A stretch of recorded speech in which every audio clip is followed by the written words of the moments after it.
Stacey, if you'll give me a minute to introduce yourself. Yes. Hello, everybody. I'm Stacey Rogers. And the easiest way to sum me up is that I'm a frustrated Kansas business owner that's sick and tired of seeing the people of our state get run over by career politicians and the money that backs them. And we need to do something different in this state. This campaign is for the people. It's not about me. I'm not the important one, but you are. And we've spent far too long, as I've crossed this state and talked with people, all I hear over and over is my voice doesn't matter. Nobody is listening to me and nobody's working for me anymore.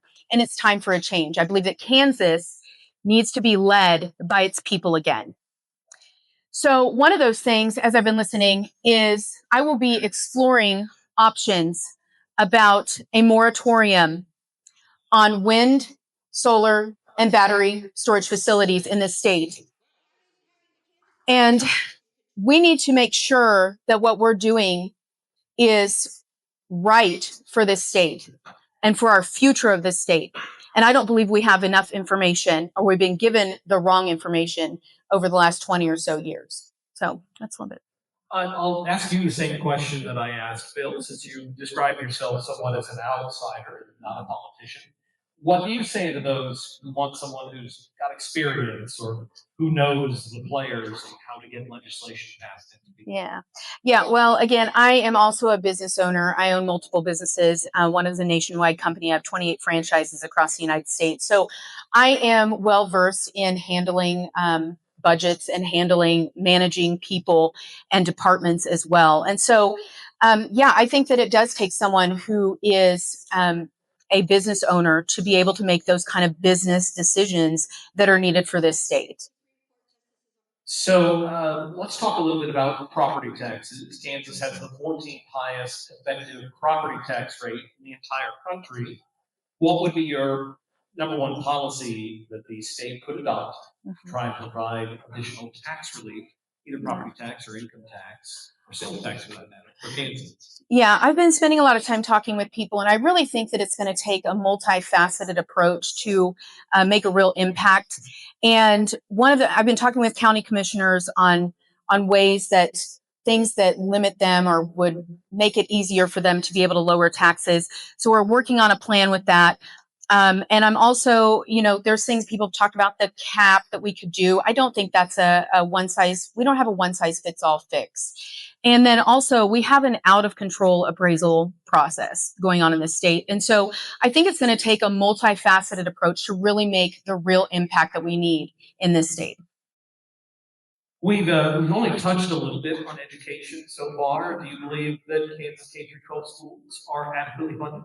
Well, let me ask you this. Do you believe that that 19,000 now, I think the number is, plus is adequate enough to educate a child? That's in the Wichita School District. Right. So, we actually rank 15 in the dollar amount that we spend per student in the state, and we rank 34 in outcomes. And so as a parent of 3 boys, they're now all grown. One of them's here today in the back there. Raise your hand. Okay.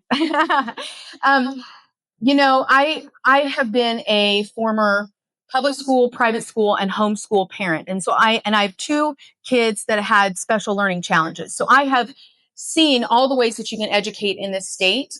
And, I pulled my kids out and homeschooled. I pulled out of public school because what's happening inside of our public schools right now?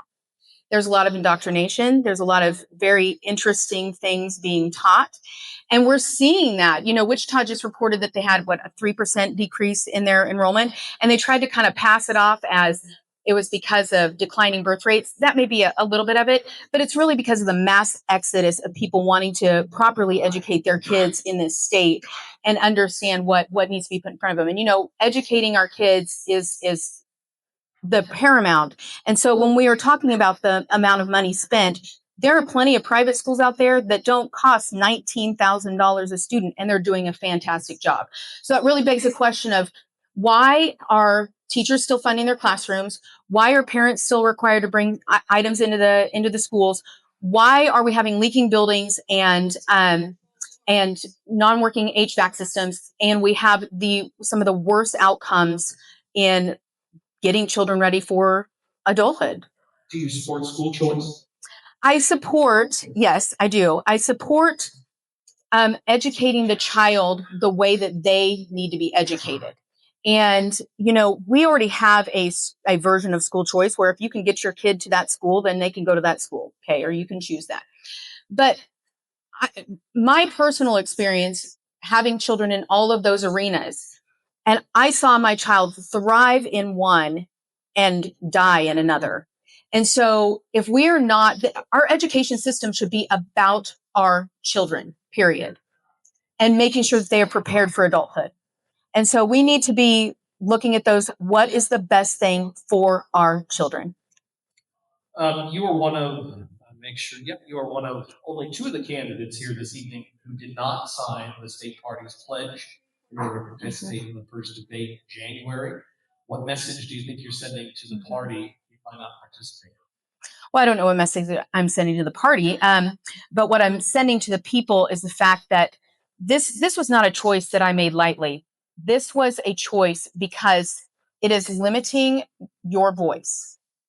And so when I'm told the who, what, when, where, how of how I can speak and how you will be able to hear from the candidates, that's a problem. Because this campaign does not belong to the establishment, it belongs to the people of this state.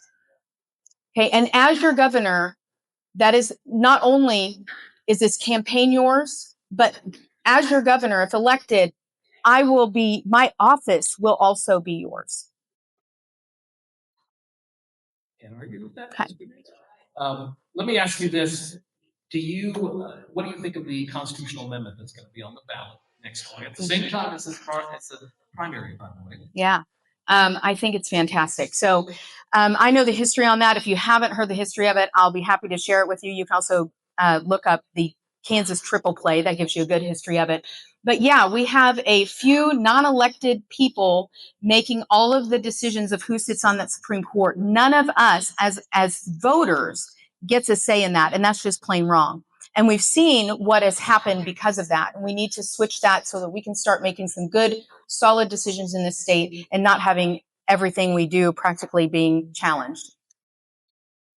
What's your position on life? Do you support any exceptions? Are there? What was your stand on the value of both of them?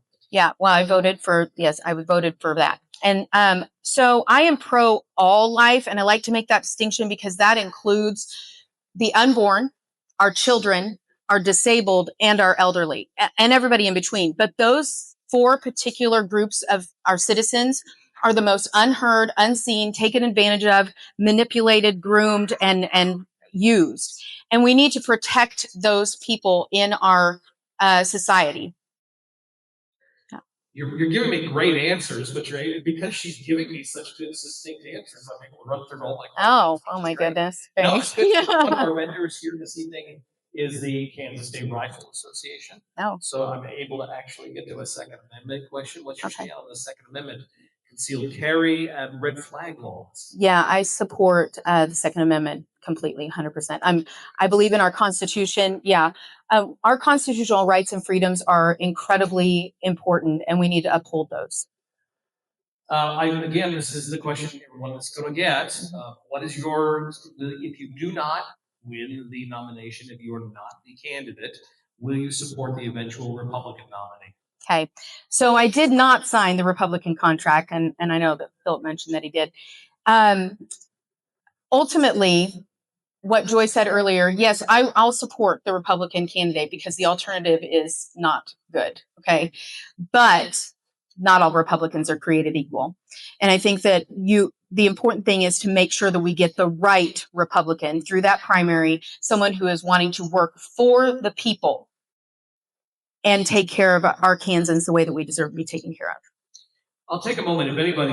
Does anybody wonder why I'm asking that question? You just raise your hand. So anyone has any questions why I asked that question? I'll give you 2 words. Dead as flat. Right. I will not run as an independent. With your last minute, I will give you a chance to give us a close. Okay. So, I think that we need a governor that trusts her people And the people of this state are valuable, and we need to be listening to them more. So I would be honored to earn your trust and your support and your prayers. And, you know, I guess your last question would be how they can reach me. You can find out more about me on any social media platform out there. If you Google my name, you're going to find a ton of content. And then you can get to my website at stacyrogers4forks.com. Round of applause for Stacy.